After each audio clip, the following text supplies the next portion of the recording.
नमस्कार, स्वदेश न्यूज के खास प्रोग्राम जनता मांगे जवाब में आपका स्वागत है। आपके साथ मैं हूं एसपी त्रिपाठी।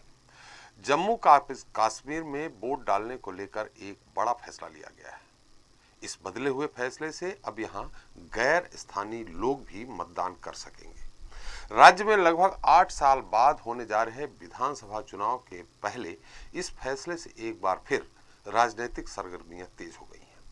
कश्मीर धारा 370 हटाए जाने के बाद यह पहला मौका होगा जब जम्मू कश्मीर में विधानसभा चुनाव होने जा रहे हैं। इसके साथ ही यह भी पहली बार देखने को मिलेगा कि इस बार बनने वाली सरकार का कार्यकाल सिर्फ 5 साल का होगा, क्योंकि अब तक के नियमों के मुताबिक जम्मू कश्मीर में सरकार का कार्यकाल 6 साल का हुआ करता था। साल 2019 में राज्य में हटाई गई धारा 370 के बाद देश भर में इस पर प्रतिक्रियाएं सामने आई थी। इस ऐतिहासिक फैसले को लेकर भी केंद्र सरकार ने खासा वाहवाही बटोरी थी। वहीं कुछ विपक्षी दलों ने सरकार के इस फैसले की आलोचना भी की थी। लेकिन अब राज्य में होने जा रहे विधानसभा चुनाव से पहले एक और बड़ा फैसला लिया गया है और इस फैसले से अब पीडीपी, नेशनल कॉन्फ्रेंस और कांग्रेस केंद्र की बीजेपी सरकार पर हमलावर हो गई है। नेशनल कॉन्फ्रेंस के नेता उमर अब्दुल्ला ने अपने ट्वीट में लिखा है कि क्या भारतीय जनता पार्टी जम्मू कश्मीर के वास्तविक मतदाताओं के समर्थन को लेकर इतनी असुरक्षित है कि उसे सीटें जीतने के लिए अस्थायी मतदाताओं को आयात करने की जरूरत है। बहरहाल जम्मू कश्मीर जैसे संवेदनशील राज्य में बदलाव को लेकर लिए गए इन फैसलों से कई सवाल खड़े हो रहे हैं। सवाल है कि क्या इस फैसले से राज्य में पूर्ण बहुमत की सत्ता की चाबी बीजेपी के हाथ लगेगी? क्या इस फैसले से आतंकवाद पर कुछ हद तक लगाम लग सकेगी? और क्या राज्य में मौजूदा समय में रह रहे कश्मीरी पंडितों का डर दूर होगा? जनता मांगे जवाब में हम चर्चा इन्हीं मुद्दों को लेकर करेंगे। आज के मुद्दे कश्मीर में वोट की चोट में।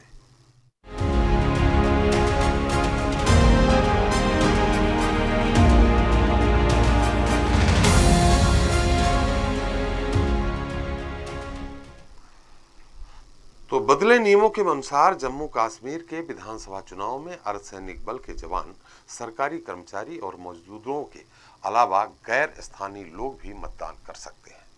परिसीमन आयोग की रिपोर्ट के मुताबिक अगर गौर करें तो आने वाले चुनाव में मतदाताओं की संख्या में करीब 25 लाख वोटरों का इजाफा होगा। यानी राज्य में जो वोटरों की संख्या अब तक 76 लाख के करीब थी, वह बढ़कर 1 करोड़ के आसपास पहुंच जाएगी। माना जा रहा है कि इस बढ़ी हुई वोटरों की संख्या से चुनाव के नतीजे भी निश्चित तौर पर प्रभावित होंगे। उधर निर्वाचन आयोग के इस फैसले से विपक्षी दलों में खलबली है।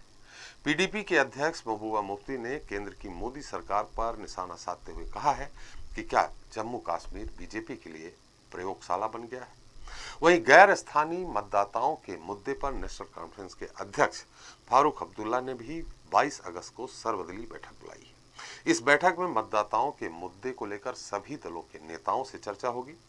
चलिए इस मुद्दे पर विस्तार से चर्चा करें, उसके पहले देख लेते हैं हमारी एक छोटी सी रिपोर्ट। धारा 370 हटने के बाद जम्मू कश्मीर में पहली बार होने जा रहे विधानसभा चुनाव को लेकर सियासत जोरों पर है और ये सियासत किसी हद तक जायज भी है, क्योंकि धारा 370 हटने के बाद यहाँ का राजनीतिक परिदृश्य बदला है।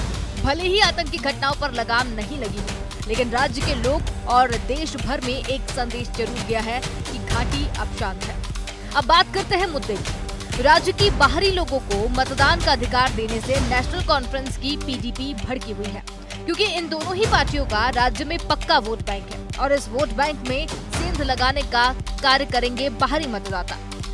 मतदाता बढ़ाने के साथ ही मतदान प्रतिशत भी बढ़ेगा और चुनाव नतीजे भी प्रभावित होंगे। वहीं बात करें बीजेपी की, तो बीजेपी यहाँ की सत्ता की चाबी अपने हाथ में चाहती है। अब विपक्षी पार्टियों ने केंद्र सरकार में सत्तारूढ़ भाजपा पर निशाना साधा। पूर्व सीएम उमर अब्दुल्ला ने ट्वीट कर कहा कि भाजपा चुनाव से पहले डर गई है, इन लोगों को कश्मीर का सपोर्ट नहीं मिलने जा रहा। ऐसे में बाहरी लोगों के बूते पर सरकार में आने की कोशिश कर रही है।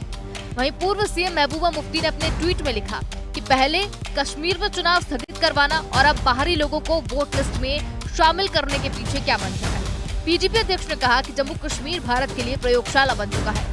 राज्य में बाहर से भाजपा के 25 लाख मतदाता लाए जा रहे हैं। उन्होंने कहा कि ये चुनावी लोकतंत्र के कफन में अंतिम कील है। बहरहाल प्रदेश के मुख्य चुनाव अधिकारी हृदेश कुमार सिंह के दावे के अनुसार मतदाताओं की संख्या वर्तमान में 76 लाख से बढ़कर 1 करोड़ से ज्यादा हो जाएगी। चुनाव विभाग की तरफ से इस सिलसिले में मतदाता सूचियों में विशेष सारांश संशोधन का 15 सितंबर से शुरू होगा।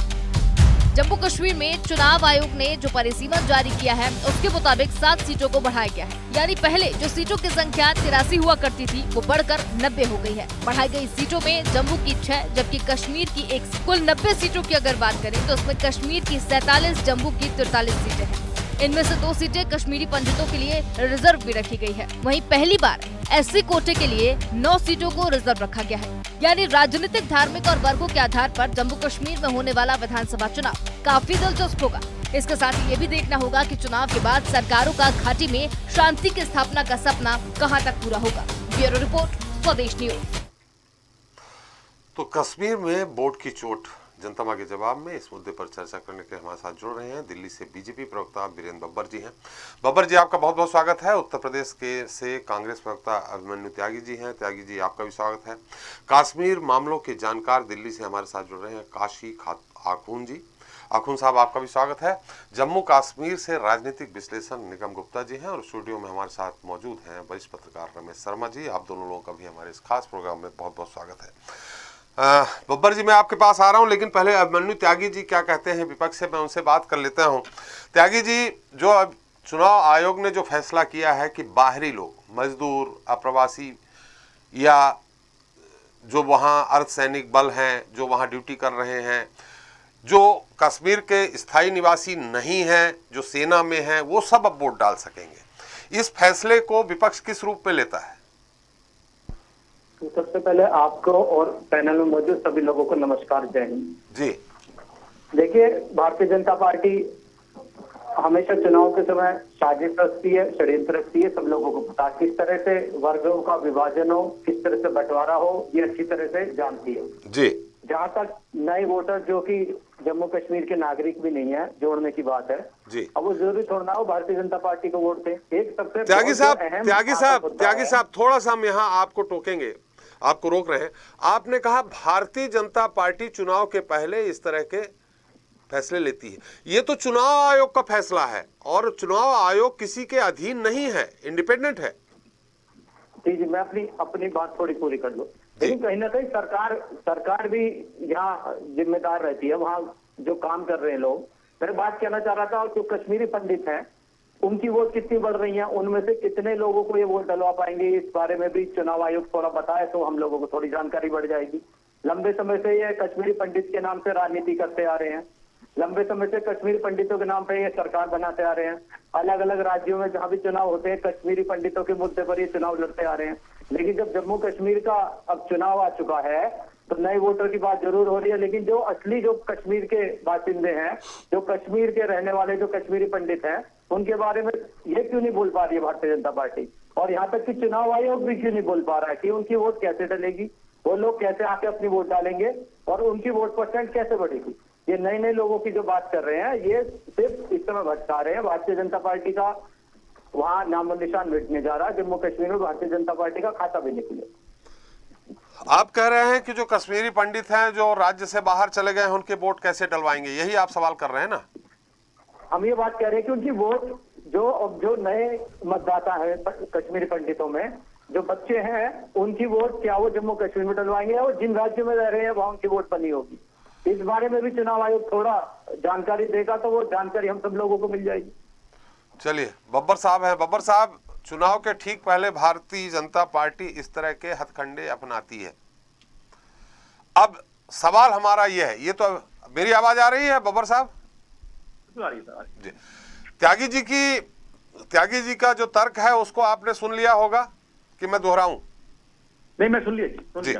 अब मेरा सवाल यहाँ यह है कि बात सही है कहीं ना कहीं 450 अर्धसैनिक बल अलग से काम कर रहे हैं, लगभग 1000 अर्धसैनिक बलों की तैनाती है, 1000 जिसमें 100 अर्धसैनिक काम तैनात है वहां, 1000 यानी 100, आप खुद लगा लीजिए कितना हो रहा।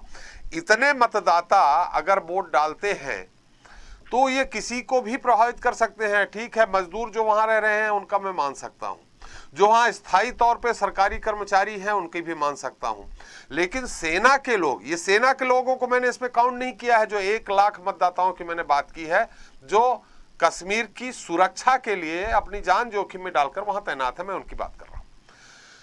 सेना को भी मिला दिया जाए तो लगभग आप खुद लगा सकते हैं कितना, ये आंकड़ा मेरे पास नहीं है कि कितने सैनिक, कितने सेना के जवान वहां मौजूद हैं, और सैनिक बलों का आंकड़ा मेरे पास जरूर है, तो कुल मिलाकर लगभग 2-2.5-3 लाख तो हो ही जाएंगे। ये किसी भी चुनाव को 2-2.5 लाख मतदाता प्रभावित कर सकते हैं। मैं ये बिल्कुल आरोप नहीं लगा रहा हूं कि भाजपा के पक्ष में रहेंगे, वो विपक्ष में रहेंगे, लेकिन किसी भी परिणाम को प्रभावित कर सकते हैं। बब्बर साहब देखिए, एक बात हम सबको समझनी होगी, अभी कांग्रेस के प्रवक्ता भी एक बात कह रहे थे जी। सबसे पहली बात तो ये कि चुनाव आयोग एक संवैधानिक संस्था है, जैसा कि आपने खुद कहा जी कि ये फैसला चुनाव आयोग का है, भारत की सरकार का नहीं है, और चुनाव आयोग निष्पक्ष रह करके बिना किसी दल के, बिना किसी भेदभाव के इस प्रकार के फैसले लेने में सामर्थ्य है, सक्षम है, ये उसका अधिकार है। देखिए, रिप्रेजेंटेशन ऑफ पीपल एक्ट जो है, उसका जो सेक्शन 62 है, उसकी क्लास 5 ये कहती है कि वोटिंग राइट सबका कानूनी अधिकार है। मैं रिपीट कर रहा हूँ, कानूनी अधिकार है, संवैधानिक अधिकार नहीं है। ये कानूनी अधिकार है उन लोगों को छोड़कर जो जेल में बंद हैं, बाकी हर व्यक्ति को वोट डालने का अधिकार है। ये हमारा रिप्रेजेंटेशन ऑफ पीपल एक्ट, उसकी धारा 65, धारा 62 क्लास 5 कहती है जी। अभी कांग्रेस के प्रवक्ता ने एक बात कही, मैं बड़ा सुनकर के दुख भी हुआ, परंतु क्योंकि उनका कसूर नहीं है, वो भूल नहीं पा रहे इस बात को अभी तक कि धारा 370 जम्मू कश्मीर से हट चुकी है। जम्मू कश्मीर देश के मुख्य धारा में शामिल हो चुका है और अखंड भारत का एक हिस्सा है और यूटी बन चुका है, यूनियन टेरिटरी है। अभी मेरे आदरणीय भाई ने कहा कि जो जम्मू कश्मीर का नागरिक नहीं है उसे भी जम्मू कश्मीर में वोट डालने का अधिकार देने की बात चुनाव आयोग ने की है। अरे भाई, जो इस देश का नागरिक है उसके लिए जम्मू कश्मीर की अलग से नागरिकता लेने की आवश्यकता नहीं है।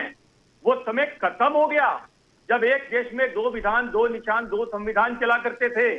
आज जम्मू कश्मीर भारत का एक हिस्सा है, यूनियन टेरिटरी है, केंद्र शासित प्रदेश है, और उस केंद्र शासित प्रदेश में रहने वाले देश के किसी भी व्यक्ति को जो वहां रहता है, देखिए सालों साल से जो लोग वहां अपनी सर्विस दे रहे हैं, जो डिलीवर कर रहे हैं, उनको अगर चुनाव आयोग ने वहां वोट डालने के अधिकार दिए तो इसमें क्या गलत किया?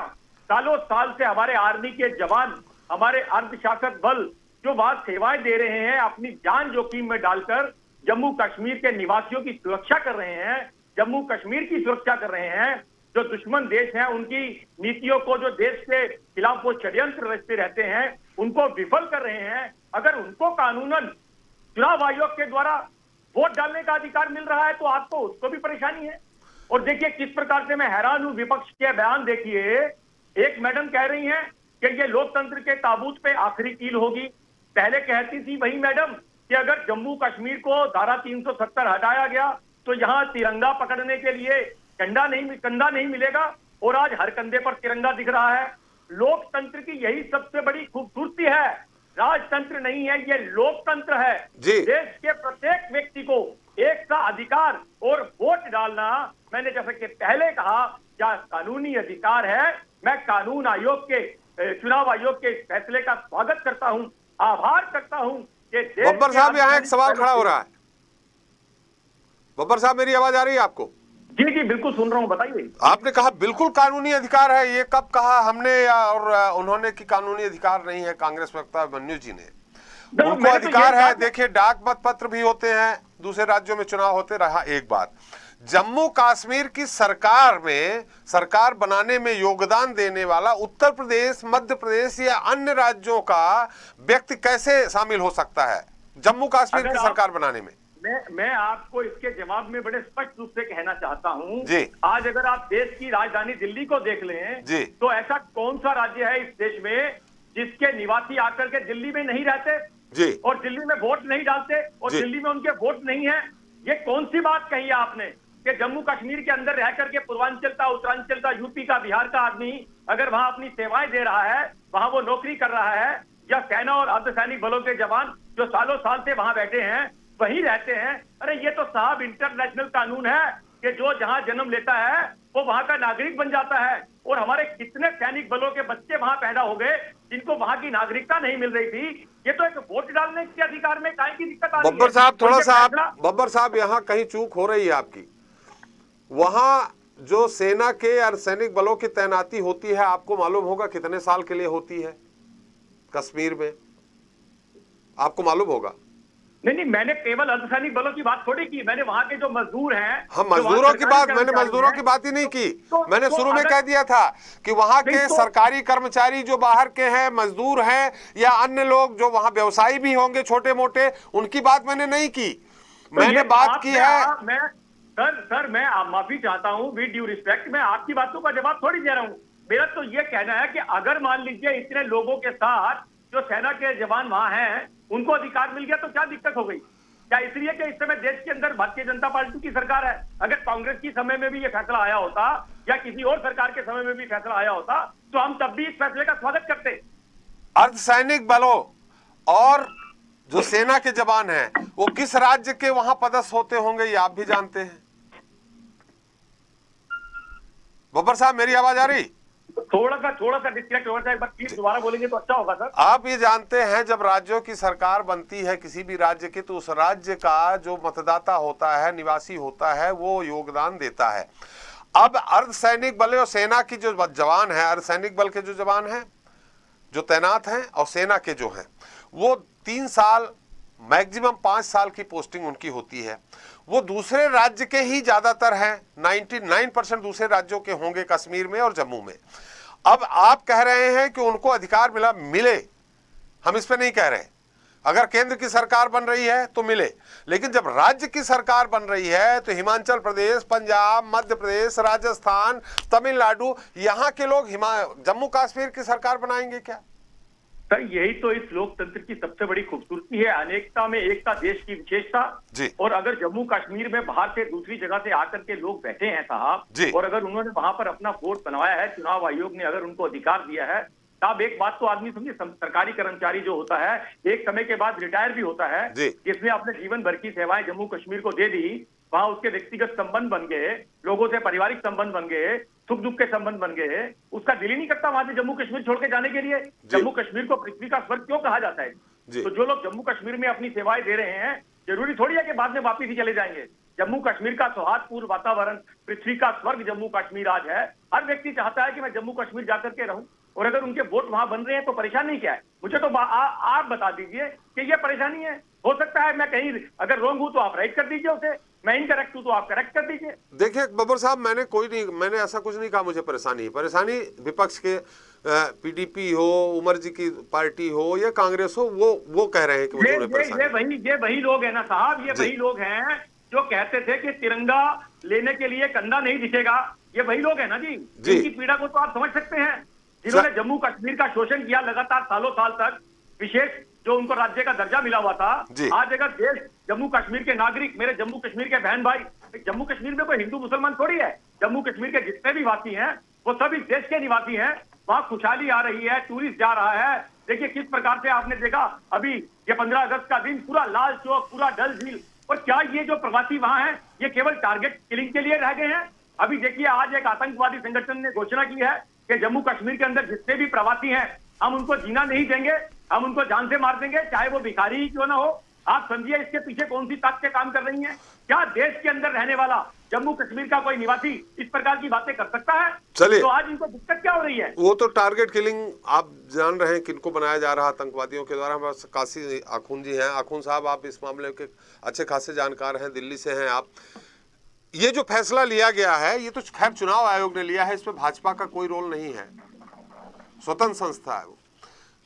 इस फैसले से क्या वाकई में भाजपा को फायदा होना है, जैसे राजनीतिक हलकों में चर्चा है? देखिए, अभी हम इलेक्शन की बात कर रहे हैं, वहां पर शुरू हो गई एक ऐसी स्टेट में जहां पर फारूक अब्दुल्ला और महबूबा मुफ्ती जो पिछले कई सालों से वहां पर अपना राज चला रहे हैं जी।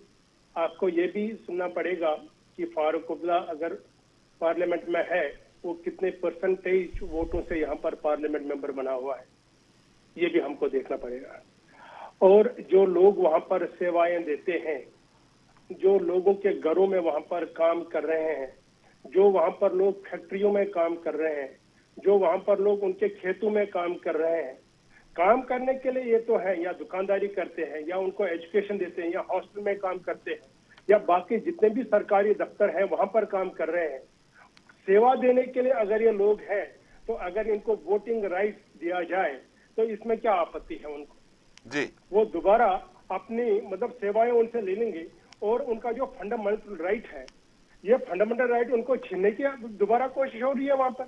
जी, अगर मुफ्ती मोहम्मद सईद मेरठ से इलेक्शन लड़ सकता है, अगर मुफ्ती मोहम्मद सईद मुजफ्फरनगर से इलेक्शन लड़ सकता है, वो कश्मीर का निवासी था, तो मुजफ्फरनगर का रहने वाला वहां पर वोट भी नहीं ले सकता। जी, ये दोहरा नीति जो वो चला रहे हैं, इसको हमें लगाम देनी, जिसको रोक देना चाहिए। कश्मीर JNK में आर्टिकल 370 खत्म हो चुका है। जी, अब वहां पर आर्टिकल 370 है जी। नहीं। वहां पर उन लोगों के होते हुए कश्मीर में जो POK से 1947 में तकरीबन 13 लाख लोग आए हैं, उनको भी अभी तक उनने वोटिंग राइट नहीं दिया है। उनको डेमोक्रेसी का कोई अंदाजा, वो डिक्टेटर हैं। उनको अब छोड़ना चाहिए, वो उनको अब समझना चाहिए कि अब वो कश्मीर के जो अपने आप को मालिक समझते हैं, वो मालिक नहीं है कश्मीर के। दे आर इक्वल टू जो आम सिटीजन है, जो वहाँ पर आम वोटर है, उनको भी एक ही वोटर है। और ये वोटरों के ऊपर छोड़िए कि किसको वोट देंगे, क्या देंगे। उनको वोट इलेक्शन से पहले पेट में दर्द क्यों होता है? जम्मू में एक फैक्ट्री में बिहार का बंदा काम करता है, उसको वोटिंग राइट है। यहाँ दिल्ली में यूपी से बंदा आता है, वो यहाँ पर फैक्ट्री में काम करता है, वो वोट दे सकता है। पूर्वांचल का बंदा बिहार में वोट दे सकता है, यहाँ पर दिल्ली में वोट दे सकता है, हरियाणा में वोट दे सकता है, हरियाणा का बंदा यूपी में वोट दे सकता है। और कश्मीर के जितने मुस्लिम लोग हैं, जो दुनिया के बहुत सारे पार्टों में आजकल अपना व्यवसाय कर रहे हैं, या उनके एजुकेशन है, या डिग्री दे रहे हैं, यहाँ पर वो वोट दे सकते हैं। लेकिन वो कश्मीर में, जो कश्मीर से बाहर का जो बंदा जो है, वो वहां पर वोट नहीं दे सकता है। ये अंदर बाहर का हिसाब खत्म हो चुका है। कश्मीर में आर्टिकल 370 नहीं है। राइट टू वोट हर एक हिंदुस्तान के काशी जी एक ही जगह वोट दे सकता है ना, एक ही राज्य में वोट दे सकता है। अगर बिहार का आदमी वहां वोट दे रहा है तो बिहार में उसका मतदाता सूची में नाम नहीं होगा।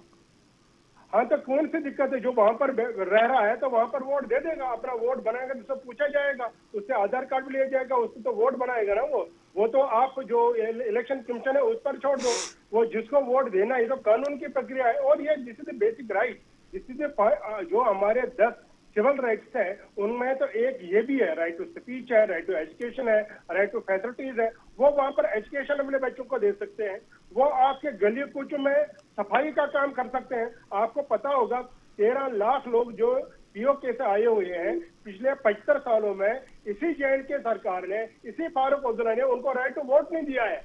वो वहां पर रह रहे हैं। तो आर्टिकल 370 हटने के बाद में उनको भी वोट मिला हुआ है, वो भी वोट दे देंगे। और जो बहन बेटियां हमारी हैं, जिन्होंने बाहर शादी करी थी, जो कश्मीर के नागरिक थे, उनको वहां पर नागरिकता नहीं दी था, उसको खत्म करते नागरिकता। अब वो दोबारा 35(1) हटाने से वो नागरिक दोबारा है, तो उनको वोट देने का पूरा अधिकार है। और जितने भी आपने लोग वहां पर जो सफाई कर्मचारी हैं, उनको भी उन्होंने नागरिक नहीं बनाया था JNK का। अब क्योंकि सिंगल सिटीजनशिप इंडिया में है, जो कश्मीर का सिटीजन है वो भारत का सिटीजन है, जो दिल्ली का सिटीजन है वो भारत का सिटीजन। कश्मीर से कन्याकुमारी तब एक ही है। आज के डेट में किसी के पेट में दर्द नहीं होना चाहिए। और कोई भी अगर अलगाववाद की बात दोबारा कर रहा है और भेदभाव दोबारा शुरू कर रहा है, तो ये सबसे गलत बात है। और उनको इस चीज के लिए समझना चाहिए फारूकजादा साहब को कि वो कश्मीर के मालिक नहीं है, वो कश्मीर उनका हिस्सा नहीं, वो he is not the owner of JNK। आप JNK के ओनर एक आम वोटर है, एक आम सदस्य है, जो वहां पर अपनी सेवाएं दे रहा है और जो वहां पर रह रहा है। चलिए, हमारे साथ जम्मू से नितिन जी हैं। नितिन जी, मेरी आवाज आ रही है आपको? जी बिल्कुल आ रही है। नितिन जी, जम्मू में बीजेपी अच्छी स्थिति में हुआ करती थी और 37 से 43 सीटें हो गई, कुल 7 सीटें बढ़ी, जिसमें से 6 अकेले जम्मू की बढ़ी। जो पहली बार ST के लिए जो रिजर्व हुई हैं, उनमें भी 5 सीटें जम्मू से हैं। और पिछली बार 37 में से 25 सीटें बीजेपी ने जीती थी। इन स्थितियों में इस बार जम्मू की क्या स्थिति बनेगी? जो 43 सीटें हैं, क्या लगता है आपको? और कश्मीर में भी जो परिसीमन हुआ है, तो कई जगहों पे समीकरण जो फारूक अब्दुल्ला की हो या मुफ्ती जी की हो या कांग्रेस का हो, उनके राजनीतिक समीकरण कितने गड़बड़ हो रहे हैं? देखिए, सबसे पहले मैं अखून साहब जो बोल रहे थे, मैं उनकी तारीफ करूंगा। उन्होंने बड़े अच्छे एनालिसिस दिए हैं कि राइट टू वोट जो है एक वोटर का अधिकार है, उसमें पॉलिटिकल इंटरफेरेंस क्यों आ रही है। जी दूसरा जो आपने अभी बात की है, जो हमारा समीकरण बदलेगा या नहीं बदलेगा, ये भी बात की बात है। लेकिन पहले हमें कुछ मुद्दे समझने चाहिए। खासकर जम्मू कश्मीर एक सेंसिटिव एरिया, आपको पता है। यहाँ के हालात हर बार छोटी छोटी बातों पे, खासकर पॉलिटिकल इंटरफेरेंस की वजह से बहुत बदलते जाते हैं। जी जैसे अभी कल की बात है, आपने सुना होगा सुप्रीम कोर्ट ने एक शायद केरला स्टेट के कुछ एनआरआई ने एक अपील करी थी, पब्लिक इंटरेस्ट लिटिगेशन थी, कि NRI should be given the right to vote in Kerala. And supreme court ने वो डायरेक्शन भी शायद हमारे चुनाव आयोग को और वहां की सरकारों को दिए हैं कि उनका राइट टू वोट नहीं छीना जाना चाहिए। सिमिलरली हमारा जो यहाँ का वोटर है, ये बहुत अच्छी बात है जो राइट टू वोट वोटर को मिला है। ठीक है, कुछ पॉलिटिकल पार्टीज को इसका फायदा मिलेगा, कुछ को नुकसान होगा। समीकरण बदलेंगे या नहीं बदलेंगे, क्योंकि वोटर का माइंडसेट रीड करना आज की डेट में इतना आसान नहीं है।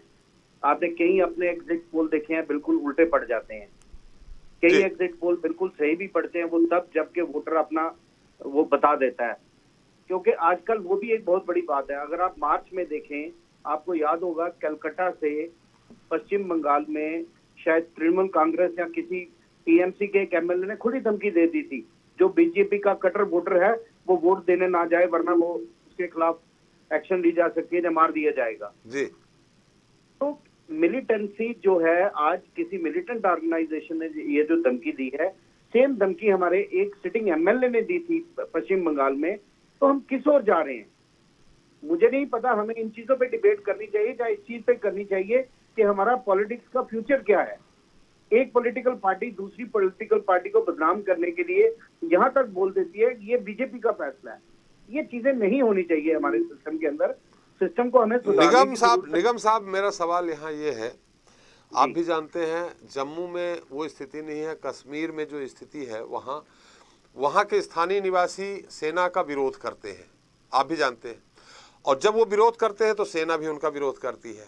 इन स्थितियों में जब सेना के जवान जो वहाँ अस्थायी रूप से पदस्थ किए जाते हैं, ये कहा जाता है कि एक तरह से उनकी पनिशमेंट पोस्टिंग, लेकिन हमारे सेना के जवानों के लिए इस तरह हम नहीं कह सकते, 3 साल 5 साल अधिकतम। इन स्थितियों में जब वो मतदान करेंगे तो चुनावी समीकरण तो बिगड़ेंगे। मैं यहाँ एक चीज आपके जहन में ये डाल दूं कि मैं किसी पॉलिटिकल पार्टी को फेवर नहीं करूंगा, लेकिन हमारे सिटिंग प्रधानमंत्री हैं, वो कहते हैं सोच बदलो देश बदलेगा। जी। पहले अपने जहन में से मैं माफी चाहूंगा, बड़े अदब के साथ आपके साथ बोल रहा हूँ कि ये चीज हमें निकालनी पड़ेगी। कश्मीर के स्थानीय निवासी सेनाओं का विरोध करते हैं जी। मैं इसके साथ डिसएग्री करता हूँ। मैं कश्मीर में रहता हूँ, जम्मू में मेरा घर है, कश्मीर भी मेरा दूसरा घर है, मैं आता जाता रहा।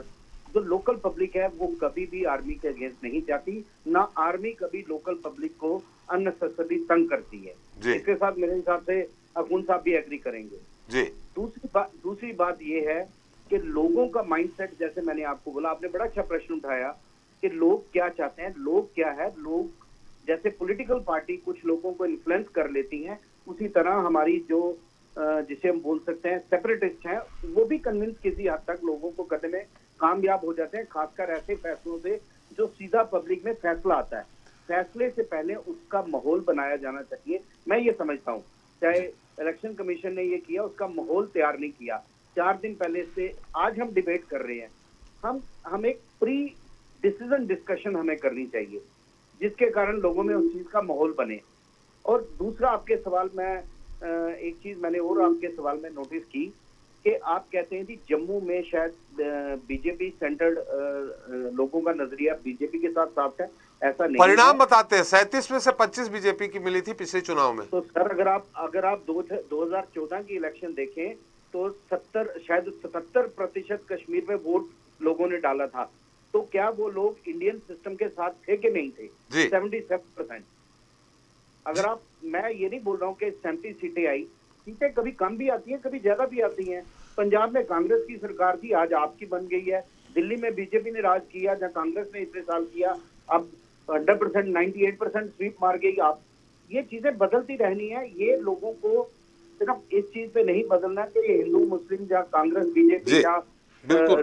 जिसे हम रीजनलिज्म कहते हैं उस पे बातें आ रही हैं। ये बातें ग्राउंड लेवल पे किए गए काम के ऊपर डिपेंड करती हैं। बट मैं ये बोलूंगा कि 2014 के इलेक्शन का डाटा आप निकालिए, 75% के करीब लोगों ने वोट डाले थे कश्मीर में। जी। इट मींस के 75% लोग इलेक्टोरल सिस्टम के साथ थे। जी। आज अगर कुछ लोग बाहर माने से भी आ सीटों रहे पे न जाएं। सीटों पे हमें अभी इतनी जल्दबाजी नहीं दिखानी चाहिए। उसके कारण पब्लिक जो ओपिनियन है ना, वो बहुत ज्यादा बदलता है और कुछ इसके नकारात्मक नतीजे भी निकलते हैं। जी। जैसे मैंने आपको अभी बोला, एक TRF एक ऑर्गेनाइजेशन, उसने बोला जी हम मार देंगे। उसको लेकर अब सरकार है, सरकार का काम है गुड गवर्नेंस देना। जो हमारी सिटिंग गवर्नमेंट है उसको क्रश कर देना चाहिए ऐसी मिलिटेंट ऑर्गेनाइजेशन को। जी। क्यों ऐसे हालात हम बनाए? हम उसकी जगह बिल्कुल, एक हालात तो सुधरने ग्राउंड चाहिए। भारत, कश्मीर भी भारत का ही अंग है। हमारे साथ जी, वरिष्ठ बिल्कुल। पत्रकार रमेश जी हैं। रमेश जी, आपने बहुत नजदीक से कश्मीर को देखा, भले न हो लेकिन पढ़ा खूब है, और आप सन 47 से कश्मीर के बारे में अभी तक की सारी जानकारी रखते हैं। अब इस परिणाम के बाद, पिछली बार बीजेपी के समर्थन से सरकार बनी थी महबूबा जी की। देखिए, मोटे तौर पर यहाँ दो बातें बहुत गड्ढ-मड्ढ हो रही हैं। जी। एक तो कश्मीर का स्थानीय निवासी कौन, जी, और दूसरा कश्मीर में वोट डालने का अधिकार क्यों सेना डाल पाएगी कि नहीं डाल पाएगी। जी। मुझे इन दोनों बातों की बहस पे बहुत आश्चर्य है। कश्मीर के स्थानीय निवासी की आपकी परिभाषा क्या है? कश्मीर में स्थानीय निवासी तो कश्मीरी पंडित हैं, और जो लोग आज खुद को स्थानीय निवासी होने का दावा कर रहे हैं वो सब हमलावर थे, वो 14वीं शताब्दी के बाद वहां आकर कर रहे हैं। अगर केवल स्थानीय निवासियों को वोट का अधिकार मिले तो केवल और केवल कश्मीरी पंडितों को ही मिलता है। एक बात तो ये समझ लीजिए। दूसरा, ये सेना का नियम है जो और इस पर वर्षों सुप्रीम बरस से रह कोर्ट की रहे मोहर हैं, है। जो वर्षों से रह रहे हैं, 100 साल हो गए जिनको, उनको भी नहीं मिलना चाहिए। किसको? जो 100 साल से भाई मुझे आप बताइए, जो पाकिस्तान का झंडा लहरा रहे हैं उनको क्यों मिलना चाहिए? उनको तो ट्रक में भर करके वहां भेज देना चाहिए वापस। मतलब आपका कहना है कि वहाँ जो अल्पसंख्यक है वो उनको अधिकार ही नहीं मिलना चाहिए। देखिए, स्थानीय निवासी की परिभाषा क्या है? जी। स्थानीय निवासी अगर 100 साल वाले को मान सकते हैं तो फिर 1 साल वाले को भी मानिए। ये क्या बात हुई भाई? स्थानीय निवासी अगर कोई वहां का है तो वो मूल निवासी कश्मीरी पंडित है। इस बात को, सत्य को समझ लीजिए। जी। दूसरी एक और बात है, सेना का नियम है कि सेना की जहां पोस्टिंग होगी वहां वोट का अधिकार है। इस पर कोई सुप्रीम कोर्ट में गया था तो सुप्रीम कोर्ट ने, मेरे ख्याल से 2009 में या कब, ये मैं सन भूल रहा हूं, इस पर सुप्रीम कोर्ट ने भी उसको कायम किया कि सेना की जहां तैनाती होगी वहां वोट डाल पाएगा वो। तो इसमें किसको दिक्कत आ रही है? लेकिन मोटे तौर पर एक बात समझ लीजिए, राजनीति और राष्ट्रनीति दोनों को आपको अलग अलग करके देखना ही पड़ेगा। पिछले 70-75 वर्षों से कश्मीर को कुछ लोगों ने, 2-4 परिवारों ने अपना एक मिल्कियत जैसी बना रखी थी। मुझे आप ये बताइए, क्या भोपाल में केरल का आदमी वोट नहीं डालता क्या भोपाल में मद्रास का आदमी वोट नहीं डालता क्या? तो कुल मिलाकर के ये जो देशवासियों की उदारता है, मैं समझता हूँ कश्मीर के वो लोग जो स्थानीय पर इसका नाम उठा रहे हैं, उनको इस बात को समझ लेना चाहिए कि उनकी हरकतों का पूरे देशवासी कितना क्षमा कर रहे हैं। वो वहाँ पर दूसरे को रहने नहीं दे रहे, लेकिन कश्मीरी लोग शाल आकर के गली कूचे में बैठ जाते हैं और हम उनका स्वागत करते हैं। ये जो देश की उदारता रही है 70 वर्षों तक, उसका वहाँ के लोगों ने दुरुपयोग किया है। और मैं समझता हूँ ये फैसला हर राष्ट्रवादी को इसको स्वागत किया जाना चाहिए। इस कौन जीतता है कौन हारता है ये बिल्कुल अलग है।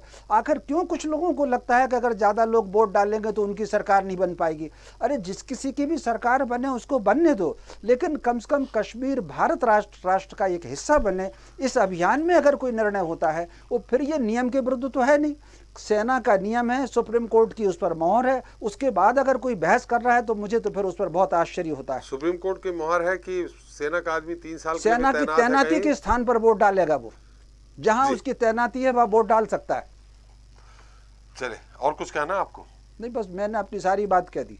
जी अभिमन्यु जी, बब्बर जी के अलावा भी जो हमारे साथ और विशेषज्ञ हैं जो पार्टियों से वास्ता नहीं रखते हैं, उनकी भी बात आपने सुनी है। अब ऐसी स्थिति में आपका क्या कहना है? विपक्ष स्वागत करेगा यानी कांग्रेस? देखिए, हमने पहले कहा भारतीय जनता पार्टी और चुनाव आयोग ये बताए कि जो कश्मीरी पंडित हैं वो किस तरह से यहाँ वोट डाल पाएंगे। जो कश्मीरी पंडितों के जो अभी बच्चे हैं जो बालिग हुए हैं, उनकी वोट किस तरह से डलेगी, उनकी वोट इन लोगों ने बनाई है कि नहीं बनाई, इसके बारे में स्पष्टीकरण दें तो सब लोगों को जानकारी हो जाएगी। चलिए पूछ लेते हैं बब्बर साहब, जो कश्मीरी पंडित अभिमन्यु जी, कश्मीरी पंडित जो जिनके बच्चे बाहर रह रहे हैं कश्मीर से, जम्मू कश्मीर से, उनके लिए बात कर रहे हैं आप? जी जी बिल्कुल, जो बिल्कुल नया वोटर है जी, उसके बारे में क्या तैयारी है इनकी, ये स्पष्टीकरण दे, चुनाव आयोग स्पष्टीकरण दे, भारतीय जनता पार्टी स्पष्टीकरण दे। उसमें अभिमन्यु जी बहुत सारे कश्मीरी पंडित तो जो जहां बस गए हैं वहां के भी मतदाता हो गए हैं, लेकिन आज भी उनकी संपत्ति जम्मू कश्मीर में है ना जी। जो भारतीय जनता पार्टी कश्मीरी पंडितों के नाम पर चुनाव लड़ती है, जो भारतीय जनता पार्टी कश्मीरी पंडितों के नाम पर हिंदू मुस्लिम के मुद्दा उठाती है, वो कश्मीरी पंडितों के लिए क्या काम कर रही है? जो वहां के बासिंदों के लिए नहीं काम कर रही, वो नए वोटरों के लिए क्या काम करेगी? जी बब्बर साहब, मैं कांग्रेस के प्रवक्ता की किसी भी बात का बुरा नहीं मान रहा, क्योंकि मानसिकता है ये लोग मोदी विरोध करते करते जो है देश विरोध करने लगते हैं। अभी आपने एक बहुत सुंदर बात कही कि जो कश्मीरी पंडित जो यहाँ से बाहर चले गए, कोई दिल्ली आ गया, कोई कहीं और चला गया, उसका वहां पर वोट बन गया। सेना के जवानों की जहां तक बात है या किसी और की बात है, सवाल है कानून ये कहता है कि व्यक्ति का वोट एक ही जगह होना चाहिए जी। अगर सेना के जवान हैं या बाकी के जो अर्धसैनिक बल हैं, अगर अभी जैसे जो नई वोटर लिस्ट जो आ रही है उसके अंदर आपसे ये निवेदन किया जा रहा है कि आप अपने जिस प्रकार से one nation one ration card की बात चल रही है, उसी प्रकार से अगर आप जम्मू कश्मीर में रहते हैं और आप अगर आपको दो जगह वोट नहीं डालना, वोट आप एक जगह डालिए। अगर मान लीजिए आपका पुश्तैनी घर है, आप वहां भी रहते हैं और कहीं जम्मू कश्मीर के अंदर आपकी तैनाती है, जम्मू कश्मीर में वोट बन गया, तो जो दो जगह वोट डाले, लोकसभा चुनाव के अंदर अगर आप बैठे हैं तो आपको एक ही जगह वोट डालना है, विधानसभा चुनाव में अगर आप बैठे हैं तो आपको एक ही वोट डालना है, जो आपका वोट है वही वोट डालना है। तो दिक्कत क्या है? और कश्मीरी पंडितों ने अगर कहीं दिल्ली में आकर के, मध्य प्रदेश में आके, उत्तर प्रदेश में जाकर के जो विस्थापितों का जीवन जिया है, जो परिस्थितियों में जिस प्रकार से उनके साथ हुआ, रातों रात घोषणा करके जब उनको जम्मू कश्मीर छोड़ने के लिए मजबूर कर दिया गया, उनका बसा बसाया घर उजाड़ दिया गया, जमा जमाया बिजनेस उनका खत्म कर दिया गया, दर दर भीख मांगने के लिए छोड़ दिया गया। ऐसी परिस्थितियों में भी संघर्ष करके उस सच्चे कश्मीरी ने अपने आप को अगर कहीं स्थापित किया, अगर वो वहां रह रहा है, अगर वो वापस जम्मू कश्मीर जाना चाहते हैं, तो भारतीय जनता पार्टी नहीं, भारत की सरकार, आप हर पार्टी को, हर चीज को भारतीय जनता पार्टी के साथ जोड़ने का जो कांग्रेस के प्रवक्ता काम कर रहे हैं, ये गलत कर रहे हैं। आज जो भी निर्णय लिए जा रहे हैं कश्मीरी पंडितों को, क्या जम्मू कश्मीर के अंदर वोट बनाने की जब बात क्यों अन्याय हो रहा है? आप इस बारे में तो बताइए। आप जो बोल रहे हैं, अभिमन्यु जी अपना सवाल कर लीजिए, अपना सवाल कर लीजिए, फिर बब्बर साहब उत्तर दें तो उसमें बीच में मत टोकिए। जवाब क्यों दे रहे हैं आप? तीसरी बात बताइए, वो क्यों नहीं वोट देना चाहते जम्मू कश्मीर में? जो बासिंदा है वो क्यों नहीं वोट देना चाह रहा वहां पर? आप बाहर के लोगों के बारे में तो बात कर रहे हैं, बहुत अच्छी बात है, लेकिन जो मूल बासिंदा है वो बाहर की वोट दे रहा है। क्या नीति है आपकी? आप अपनी नीति बताइए। चलिए अभिमन्यु जी अपना सवाल पूरा कर लीजिए, फिर मैं उनसे उत्तर लूंगा। और आपका क्या सवाल है, आप उसको भी पूरा कर लीजिए, फिर बब्बर साहब उत्तर देंगे। और क्या पूछना चाह रहे हैं? बस हमारा यही सवाल है कि ये गोलमोल जवाब ना दे, बस यही निवेदन है कि सीधी सीधी बात बताएं। जो लोग कश्मीरी पंडित जो मूल निवासी है जम्मू कश्मीर के जी, वो क्यों नहीं वोट डालना चाहते? उनके लिए इन लोगों ने क्या काम किया है? वो लोग क्यों सरकार के विरोध में धरना प्रदर्शन अभी कर रहे थे? ये सब बातें बताएं। क्यों भय का माहौल है? क्यों आतंकवादी घटनाएं लगातार बढ़ती जा रही हैं? चलिए, क्यों शहीद हो रहे हैं हमारे सैनिक वहां पर? तो ये सब बात बताएं। क्यों रोजगार घट गया है? कश्मीर लोगों के पास आज क्यों रोजगार नहीं है? आप इस बारे में भी ये स्पष्ट राय दें। चलिए अभिमन्यु जी, आपका सवाल पूरा हो गया है, बीच में टिप्पणी करेंगे तो उत्तर नहीं आ पाएगा। बब्बर साहब देखिए, बड़ी पहले तो मैं हैरान हूं कि इनके कान में आके फोन किया गया कि हम कश्मीरी जो है वोट नहीं डालेंगे। ये तो चुनाव होने के बाद पता लगेगा कितने प्रतिशत लोगों ने वोट डाला, कितने प्रतिशत लोगों ने वोट नहीं डाला। आप कहते हैं जम्मू कश्मीर के अंदर किस प्रकार से हमारे सेना के जवान शहीद हो रहे हैं। एक मौका बता दीजिए कि सेना के जवानों पर जब हमला हुआ हो, आपकी पार्टी के किसी आदमी ने आपके सहित आतंकवादियों का विरोध किया हो, उस हमले की निंदा की हो? बताइए ना, आप पुलवामा के बारे में बताइए, क्या जांच हो रही है उसमें? देखिए, शोर मचाने से कुछ नहीं होता है। त्यागी साहब आपसे मैंने निवेदन किया था, त्यागी जी आपसे निवेदन किया था, आप अपना सवाल पूरा कर लीजिए, फिर उत्तर आए तो उसमें टिप्पणी मत करिए। लेकिन उल जलूल बातों से देखिए भ्रम की स्थिति पैदा होती है। त्यागी जी बीच में टिप्पणी करेंगे तो उत्तर नहीं आ पाएगा। त्यागी जी बीच में टिप्पणी करेंगे तो उत्तर नहीं आ पाएगा। थोड़ी जानकारी दुरुस्त तो करवाइए ना, देशवासी जानना चाहते हैं पुलवामा अटैक की जांच कहां तक पहुंची है। देखिए पुलवामा अटैक अभी मुद्दा आज बारे में क्या सरकार सोचती है कि नहीं सोचती? अभिमन्यु जी, आज मुद्दा पुलवामा नहीं है, आज मुद्दा है जो बाहरी लोगों को मतदान करने का अधिकार मिला है। उस मुद्दे पे आप सवाल करिए, हम उत्तर लेंगे। तो जो मूल बाशिंदे हैं उनको कैसे एनकरेज करेंगे, इस बारे में भी थोड़ा बताएं। मतलब आपका कहना है कश्मीरी पंडितों को कैसे वापस लाएंगे? हमारा ये कहना है जो नया वोटर बन रहा है कश्मीरी पंडित, वो कश्मीर में जाके क्यों नहीं वोट डालना चाह रहा? नहीं, ये तो वो बताएगा भाई। इनकी क्या पॉलिसी है जो अपने घर आके वोट नहीं डालना चाहता? कोई दिल्ली में बस गया, कोई मद्रास में बस गया, कोई बॉम्बे में बस गया, वो वहां मतदान करना चाहता है, ये तो कश्मीरी पंडित बताएगा ना। ये सुविधा है, ये सुविधा है यहाँ, ये तो वोट डर सकती है, लेकिन ये इस बारे में क्या काम कर रही है सरकार? चलिए बब्बर साहब। आप इनको जवाब चाहिए ही नहीं, इनके पास सवाल ही नहीं है। असली दर्द निकल के आ गया पुलवामा और उरी। देखिए, ये वो कांग्रेस पार्टी है जो जिस हमले का, जिस सर्जिकल स्ट्राइक का पूरी दुनिया स्वागत कर रही है। हिंदुस्तान का नाम, हिंदुस्तान की फौज का नाम दुनिया ले रही है कि किस प्रकार से घर में घुस के मारा देश के दुश्मनों को। ये उस सेना की सर्जिकल स्ट्राइक के ऊपर सवाल उठा रहे हैं। ये इनकी देशभक्ति है। ये आप एलएसी के बारे में बताइए। देखिए, आप बहुत शोर मचा रहे हैं। एलएसी के बारे में बताइए, चीन को क्यों लाल आंखें नहीं दिखाई जा रही? आप बताइए क्यों हमारे सैनिक शहीद हो रहे हैं? देखिए, सवाल तो उठाया जाएगा। आज आप सैनिक शहीद होंगे, मुद्दे से भटक गए अभिमन्यु जी। आप क्यों नाराज हो रहे हैं? मुद्दे से भटक गए अभिमन्यु जी। आपने विरोध किया कि बाहरी लोगों को, कांग्रेस का भी है, बाहरी लोगों को वहां मतदान करने का अधिकार नहीं होना चाहिए। इस मुद्दे पे बात करें जी बब्बर साहब। तो अगर इन्होंने मुद्दा भटका ही दिया तो मैं कहता हूं कोई एक मौका बता दें कि अब सेना के जवानों के ऊपर आतंकवादियों ने हमला किया हो और इन्होंने उसकी निंदा की हो। एक बार भी निंदा नहीं की। आप समर्थन देते हैं अप्रोक्ष रूप से उनको, आप पर्दे के पीछे पे उनका सहयोग करते हैं, इसलिए वो हमले करते हैं। अगर एक बार देश हित के अंदर अगर आप बात करें, देशभक्ति की बात करें, देश विरोधी जो तत्वों के खिलाफ, जो देश विरोधी जो लोग हैं, उनके खिलाफ सभी राजनीतिक पार्टियों को इकट्ठा होकर देश के हित में, अखंड भारत के लिए काम करना चाहिए। बब्बर साहब, आप ये कांग्रेस के लिए बोल रहे हैं कि उमर जी के लिए और महबूबा जी के लिए, किसके लिए बोल रहे हैं? सभी के लिए। ये सभी एक ही थाली के चट्टे बट्टे हैं, चाहे कांग्रेस है, चाहे महबूबा जी हैं, चाहे मुफ्ती जी हैं, चाहे कोई और है। ये सभी, फारूक अब्दुल्ला जी हैं, सब एक है। ये G23 ऐसे नहीं है, ये सभी एक है। ये वहां बैठ करके जिस प्रकार से इन सब लोगों का एक स्टेटमेंट था कि अगर धारा 370 हटाई गई तो एक तो सज्जन कांग्रेस के आकर के बोल रहे थे कि इसके ऊपर भूल जाओ, आने वाले साल मतलब जब काम निकल गया तो आप बोला कि अगर धारा 370 भी नहीं अपने लोगों को उठाने के लिए आपने सरकार चलाई है महबूबा जी के साथ, तिरंगा दिख रहा है। आपने गब्बर जी, आपने तो सरकार भी चलाई है महबूबा जी के साथ। अब आप नहीं जानते हैं क्या हमको? अखंड भारत की बात कर रहे हैं। थोड़ी जान अखंड भारत के अभिमन्यु जी, आपको मैंने पूरा मौका दिया कि आप जितना आरोप लगाना लगा लीजिए, लेकिन उत्तर तन्मयता से सुन लीजिए। तो होगा, शिक्षा का मुद्दा भी होगा, स्वास्थ्य का मुद्दा भी होगा।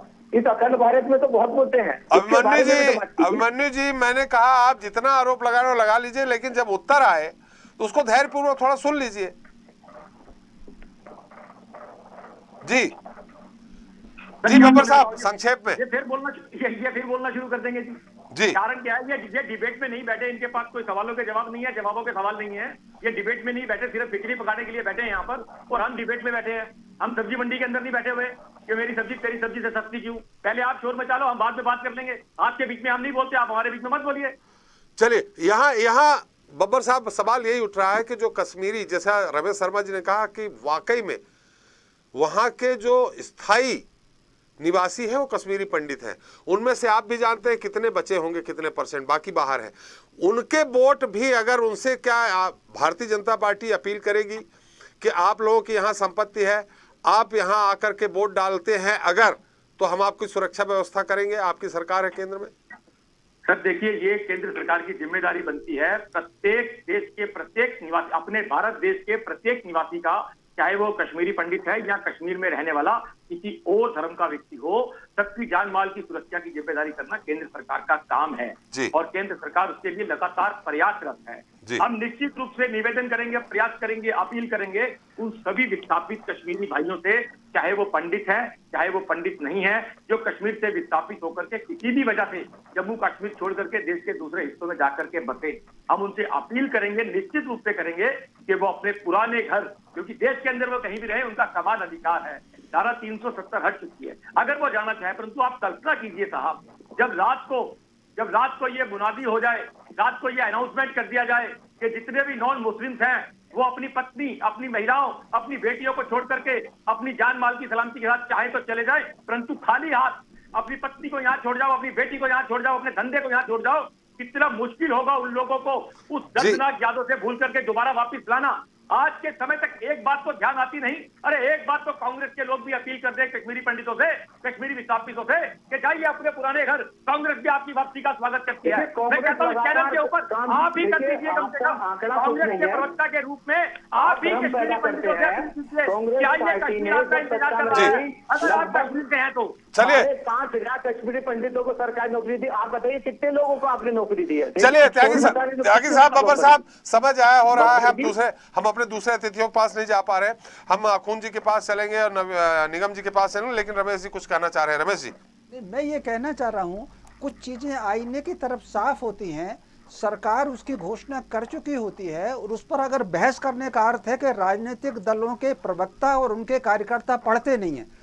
कश्मीर में चुनाव के मामले में बहुत बात स्पष्ट रूप से कही गई है कि जहां शरणार्थी शिविर हैं वहां पर मतदान केंद्र बनेगा और कश्मीर के पंडित अगर देश के किसी भागों में रह रहे हैं तो उनको डाक मत पत्र का अधिकार मिलेगा। तो कश्मीरी पंडित हिंदुस्तान के जिस भी कोने में हैं वो दो प्रकार से रह रहे हैं, एक तो शरणार्थी शिविर में रह रहे हैं, वहाँ पोलिंग बूथ बनेगा, और दूसरे अगर जहाँ इंडिविजुअल रह रहे हैं उनको डाक मत पत्र का अधिकार मिलेगा। इसमें बहस की कौन सी गुंजाइश है?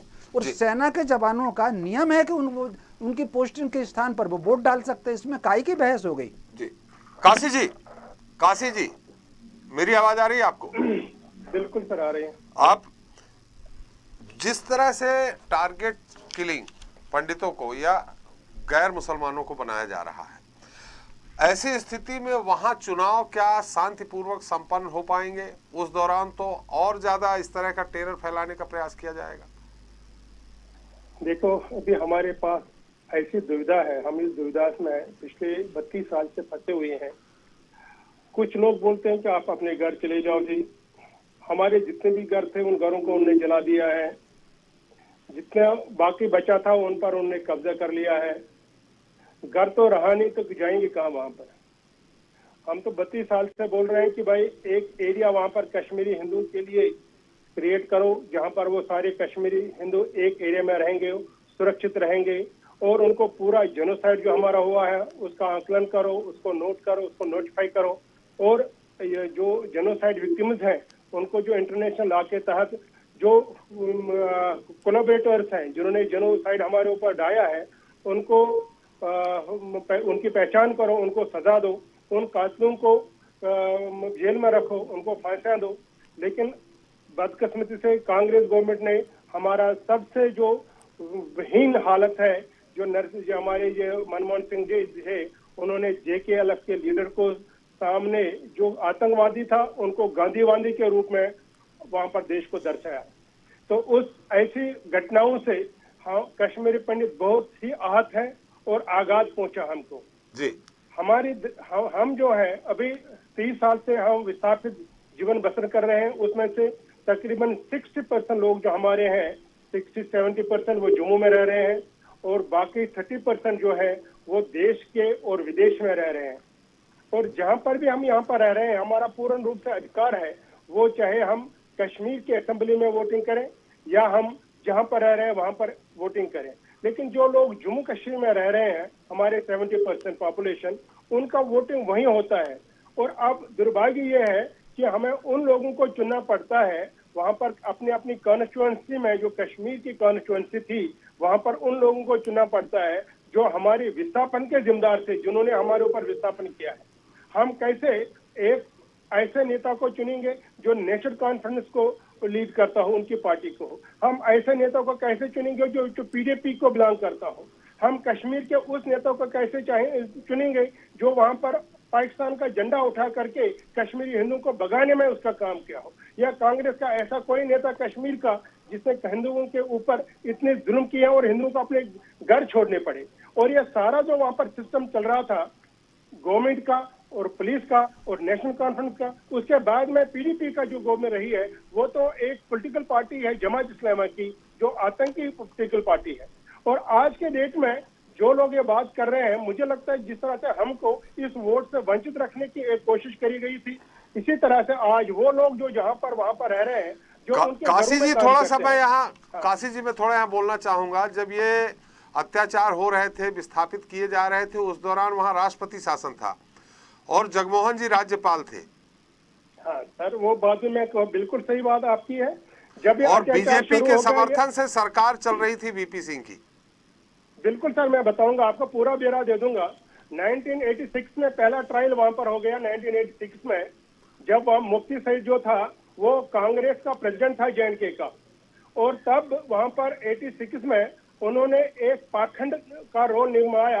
उन्होंने बोला कि जम्मू में हिंदुओं को मारा, मुस्लिम को मारा गया है, और इस वजह से एक अफवाह फैलाई गई, और अनंतनाग में जितने भी हिंदू घर थे उन सब पर सारे मुस्लिम जनता, PDP, नेशनल कॉन्फ्रेंस, कांग्रेस सब टूट पड़ी, और वहां पर फर्स्ट ट्रायल हुआ कश्मीर में, जिनोसाइड का ट्रायल हो गया वहां पर, और सारे हिंदुओं के मंदिरों को वहां पर उन्होंने 10 के बंदूकों को लूटा। उसके बाद में इस मुफ्ती मोहम्मद सईद को सेंटर में कांग्रेस की गवर्नमेंट थी, राजीव गांधी जी वहां पर प्राइम मिनिस्टर थे, उनको सेंटर में बुलाया और उनको कैबिनेट मिनिस्टर बनाया सेंटर में। ये पहला हमारा काम है, किस तरह से उन लोगों को जो वहां पर हिंदुओं पर जुल्म ढाए, उनको किस तरह से प्रमोशन दी रही थी, नंबर 1। नंबर दूसरा, जब वहां पर इलेक्शन हुआ इंडिया में, जब यहाँ पर पार्लियामेंट इलेक्शन हुआ, मुफ्ती मोहम्मद सईद जो है वो मुजफ्फरनगर से MP चुना गया, होम मिनिस्टर वो था। और आप याद रखिए, काशी जी मैं बोल रहा हूँ, बहुत थोड़ा संक्षेप में, समय कम है, मुफ्ती मोहम्मद सईद को पहली बार कोई मुस्लिम केंद्रीय गृह मंत्री बना है, और उन्हीं ने बना था, और उस समय बीजेपी समर्थन दे रही थी वीपी सिंह की सरकार। सर, गवर्नमेंट, बीजेपी की गवर्नमेंट आई थी 12 दिसंबर को, और वहां पर उससे पहले शुरू हो चुका था, अगर वहां लोग निकल रहे थे तब उससे पहले जो था वहां पर नेशनल कॉन्फ्रेंस हुकूमत थी, और उसके साथ कांग्रेस का गठजोड़ था। इसे ये भी हमें भूलनी चाहिए इस चीज को। और मुफ्ती मोहम्मद सईद जब चीफ वहां पर होम मिनिस्टर बने, और उस 12 दिसंबर को वो बने, उसके साथ ही वहां पर उसकी बेटी का अगवाकरण हो रहा है, और उसके साथ में जो जगमोहन जी वहां पर उन्हें गवर्नर भेजे थे, वहां पर उन्होंने अपनी कमांड संभाली थी, उग्रवाद कम हो रहा था, लेकिन कांग्रेस ने पार्लियामेंट में वेल में आकर धरना दे दिया, और ये बोला कि हमें शर्मसार किया जगमोहन ने वहां पर, जब वहां पर क्रॉस फायरिंग में कुछ लोगों की हत्याएं हुई थी, ये कांग्रेस ने उनको वापस बुलाया। उस सब की जिम्मेदारी जो है ये कांग्रेस के ऊपर है। अगर जगमोहन को वापस काशी जी समय कम है, काशी समय का एक बार फिर निगम जी के पास जाएंगे। निगम जी, पहली बार जम्मू कश्मीर की असेंबली में रिजर्वेशन लागू हुआ है, 9 ST सीटें दी गई हैं। ऐसी स्थिति में जो निश्चित तौर पे कुछ पहाड़ी एरिया है जहां आदिवासी रहते हैं, वहां बीजेपी को कितना फायदा होगा, क्योंकि केंद्र में बीजेपी की सरकार है। चुनाव आयोग ने हालांकि किया है, लेकिन क्रेडिट बीजेपी को जाती है। थोड़ा संक्षेप में देखिए सर, ऐसा है, चुनाव आयोग आज केंद्र में हमारी बीजेपी की सरकार है। विदाउट ए डाउट डिसीजन और पॉलिसी मेकिंग में सरकार का बहुत बड़ा रोल रहता है, इस बात को हम नकार नहीं सकते जी।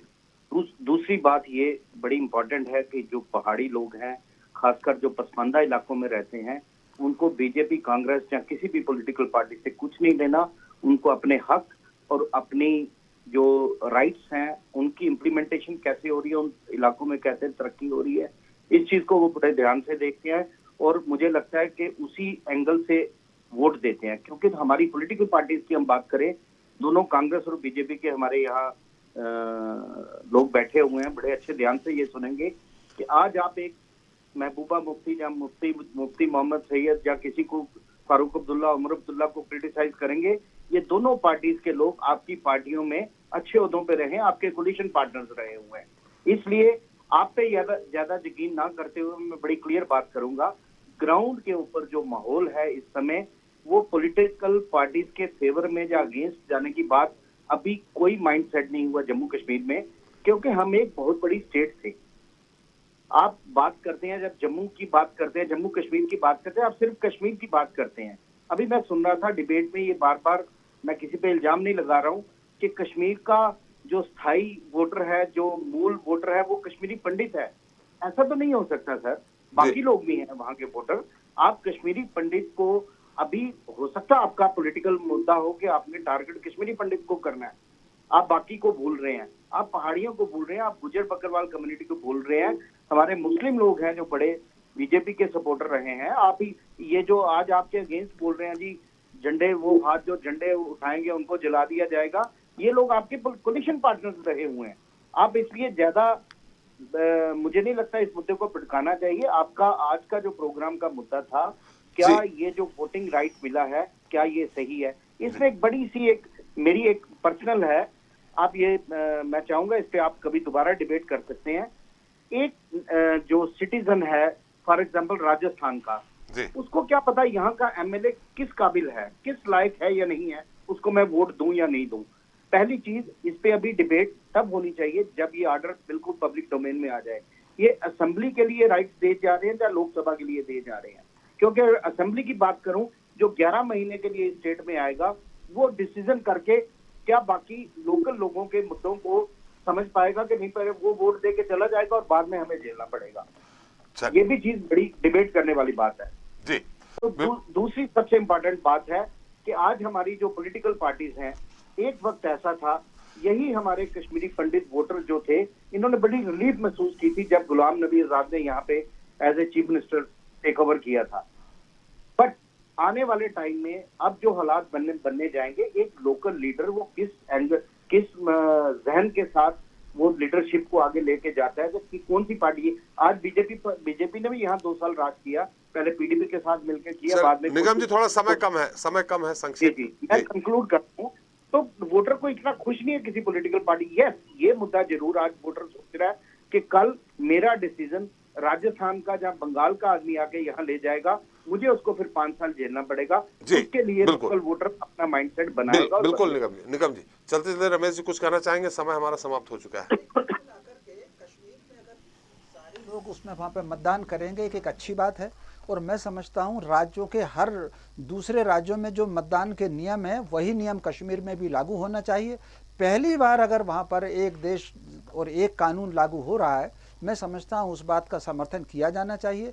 और जो कानून में प्रावधान है और जिसकी घोषणा हो चुकी है और उस पर भी अगर कोई बहस खड़ी करता है तो ये बहुत मुझे आश्चर्यजनक दिखता है कि सेना को तैनाती के स्थान पर उनको मतदान का अधिकार है, कश्मीरी पंडितों को उनको वोट का अधिकार देने की सरकार कोशिश कर रही है। मैं समझता हूँ इन सारे निर्णयों का स्वागत होना चाहिए। बहुत बहुत धन्यवाद रमेश जी आपका, निगम जी आपका, आखून जी आपका, और त्यागी जी आपका, और बब्बर साहब आपका हमारे साथ चर्चा में शरीक होने के लिए, अपना अमूल्य समय देने के लिए। तो देश के सबसे संवेदनशील राज्य जम्मू कश्मीर का हर मुद्दा ज्वलंत रहा है, लेकिन धारा 370 हटने के बाद हो रहे विधानसभा चुनाव रोचक तो होंगे ही, साथ ही कई चुनौतियां भी रहेंगी। कई सालों से आतंकवाद झेलते आ रहे जम्मू कश्मीर के स्थानीय लोग हमेशा से ही शांति की स्थापना की बात कहते आ रहे हैं। केंद्र सरकार के हर छोटे और बड़े फैसले का असर राज्य की जनता पर होता है। राज्य में मौजूदा समय में भी आतंकवाद एक बड़ी समस्या है जिससे लोग छुटकारा पाना चाहते हैं। विधानसभा चुनाव में सरकार किसी की भी बने, लेकिन चुनाव के बाद बनने वाली सरकार से भी लोगों को आस रहेगी कि आतंकवाद जड़ से खत्म होगा या नहीं। बहरहाल आरोप प्रत्यारोप के दौर से गुजर रहे जम्मू कश्मीर में किसकी सरकार बनेगी यह भविष्य तय करेगा। जनता मांगे जवाब मिलता ही। नमस्कार।